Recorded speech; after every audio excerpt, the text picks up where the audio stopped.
Bonsoir. Les camions, tout le monde connaît, ce sont souvent des véhicules peu appréciés des automobilistes sur la route en cause leur poids, leur vitesse. Pourtant, les transports routiers permettent de ravitailler les centres commerciaux, les stations d'essence et de nombreux magasins où nous allons pratiquement tous les jours. C'est une petite immersion dans un métier pas facile à laquelle Audrey Coll nous convie.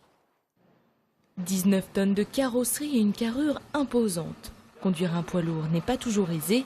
Le chauffeur-livreur possède 7 rétroviseurs, parfois jusqu'à 18 vitesses à passer, et doit gérer tous les aléas de la route. Conducteur pressé, difficultés de circulation et risque d'accrochage. Les accès des ronds-points, les accès aux stations, les accès aux endroits de livraison sont souvent exigus, pas forcément toujours bien adaptés aux poids lourds. Et donc ça nécessite donc d'être très vigilant de la part de nos conducteurs. Souvent les camions mauvaise presse, bruit, pollution, encombrement sur la route, des reproches pas toujours vrais. Et si les camions dérangent, ce n'est pourtant que pour nous qu'ils roulent, en témoigne cette livraison de carburant. Nous tous, consommateurs, si nous avons quelque chose, c'est parce qu'un camion nous l'a apporté, c'est parce que quelqu'un nous l'a livré. Et donc de démontrer que d'un côté nous avons des besoins qui sont assumés d'une certaine façon et que cette façon, il fallait ensemble l'améliorer pour que ça soit dans un cadre de développement durable, mais qu'il fallait qu'on assume tous ensemble, je dirais, cette fonction de logistique et d'apporter les produits dont nous avons besoin et que nous consommons.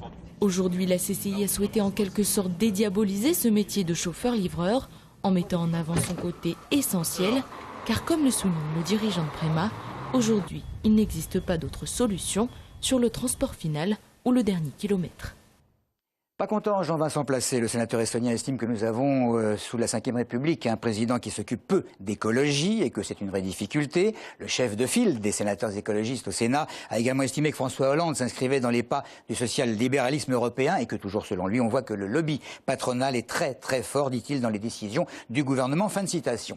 Thierry Mandon, de son côté, accuse la droite parlementaire d'une triple régression idéologique au sujet du mariage homosexuel. Le député estonien lui reproche d'avoir oublié que la nouvelle loi ne concerne que le mariage civil, d'ignorer le respect de la loi une fois votée et d'expliquer, sinon excuser, les violences lors des manifestations.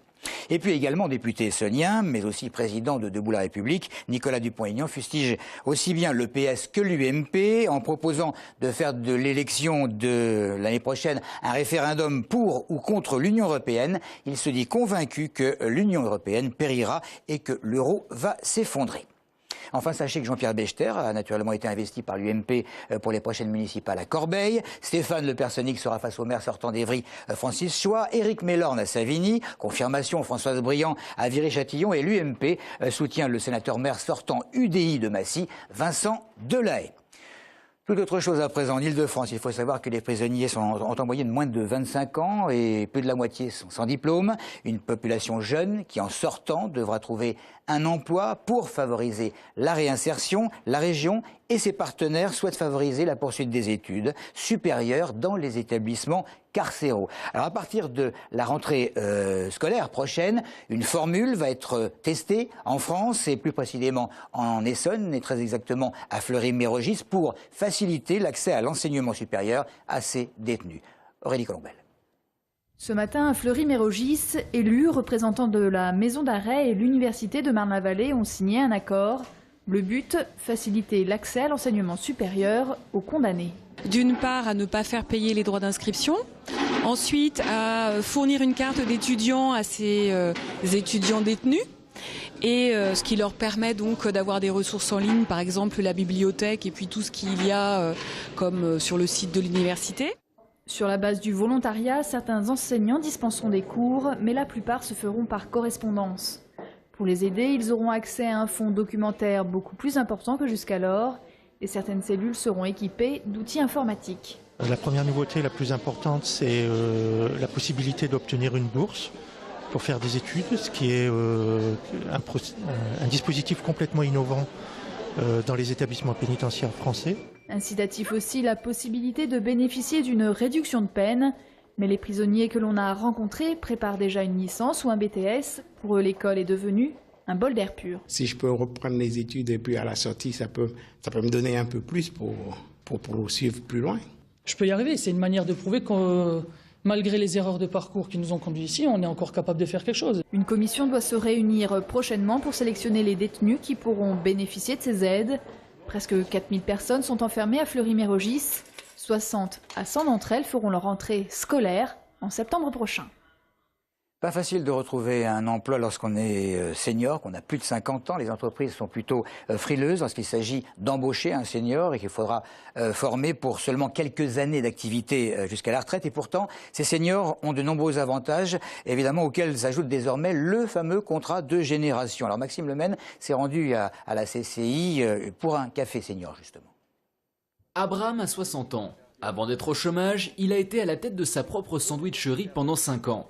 Aujourd'hui, il envisage de rouvrir une affaire sous franchise pour cette entreprise ou de travailler comme salarié, par exemple pour ce bailleur social. Je connais un peu de tout ce qui est peinture, carrelage, changer une serrure, tout ça. Et gérer aussi les immeubles, les appartements et tout ça. Je suis motivé, monsieur, pour travailler. Là, au moment que je trouve du travail, c'est l'essentiel pour moi. Comme Abraham, près de 200 candidats ont fait le déplacement sur les conseils de Pôle emploi qui s'est chargé de trier les postulants en fonction des places proposées. Selon Vincent Mindre, avoir un senior dans son entreprise peut être un véritable atout. Des avantages que les entreprises commencent beaucoup à reconnaître, qui sont l'expérience, la présentation, la disponibilité, voilà, et un background qui permet de valoriser leur expérience au sein d'une entreprise. On a des postes administratifs, on a des postes dans le transport, on a également de l'aide aux personnes, donc on a un petit peu de tout, également du commercial, des postes de commerciaux, voilà, un petit peu tout domaine et métier représenté. Depuis quelques mois, les entreprises bénéficient d'un nouvel outil, le contrat de génération. En maintenant l'emploi d'un senior ou en l'embauchant en même temps qu'un jeune en CDI, l'État les aide à hauteur de 4 000 € par an. L'objectif national est d'avoir 75 000 contrats de ce type signés d'ici la fin de l'année. Le danger des médicaments, ou plutôt des effets secondaires, chaque année il sera en France responsable de quelques 18 000 décès, plus de 4 fois le nombre de tués sur la route. En fait, de nombreux accidents mortels seraient dus à des prescriptions absolument pas justifiées. Et puis, il y a le jargon médical et pharmaceutique. Nous avons demandé à quelques Essonniens s'il leur arrivait de ne pas comprendre du tout ce qui figure dans les notices. Certaines sont pas faciles à comprendre, mais d'autres ça va. Moi je suis un traitement où j'arrive à comprendre les contre-indications, les indications, etc. Elles sont pas simples à comprendre, il suffit de lire correctement. Et quand on ne comprend pas, on pose la question à son médecin.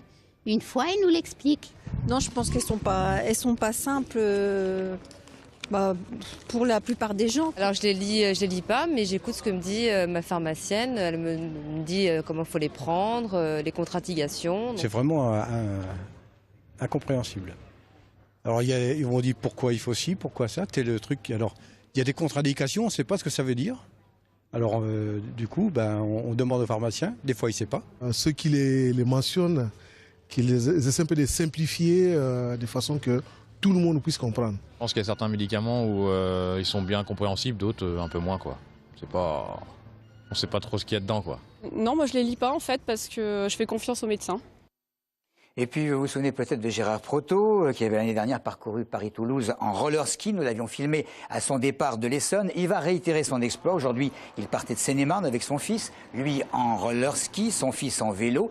Ils vont réaliser un Tour de France d'1 mois, parcourir 2000 km. Le périple se terminera le 29 juin avec une dernière étape à Milly-la-Forêt la veille.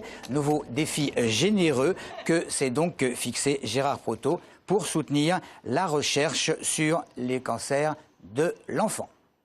Voilà, c'est tout pour l'info. Merci de votre fidélité.